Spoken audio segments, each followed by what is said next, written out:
Ladies and gentlemen, mabibi na mabwana, shalom, shalom. Leo nataka kukualika katika kipindi chako, nasema ni mastori ya muhenga.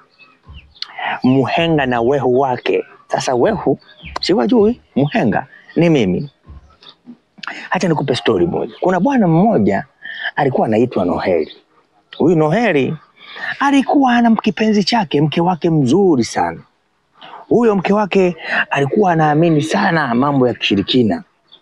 Na alikuwa mzuri kupita kiasi. Walikuwa wakiishi Dar es Salaam, Buguruni. Noheli alifukuzwa kazi kwa kosa ambalo yeye hakulitenda, kwa mujibu wa aliyenisimulia hii story. Alipofika nyumbani na kumweleza mke wake kwamba nimefukuzwa kazi, na kuongelea hizo romances zinazoonyesha yeye hajafanya hilo kosa, mke wake moja kwa moja akasema twende kwa mganga Tanga.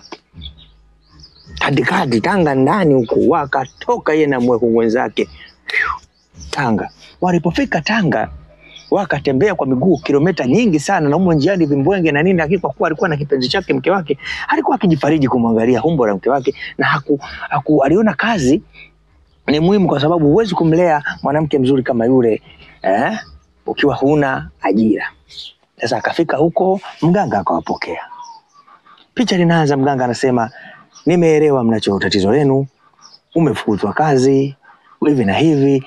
Noheli akaona kwamba amefika sehemu salama. Basi akaongea, mchungaji, mganga niambie nifanye nini?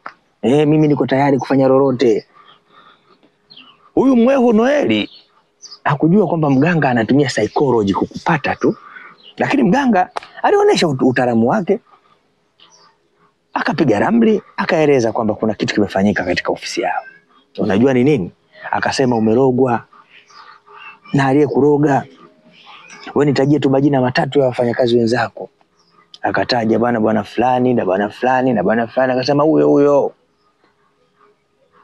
Sasa tunafanyaje mganga? Katafute mbuzi. Sasa mganga, nimekuambia kazi sina, mbuzi vipi?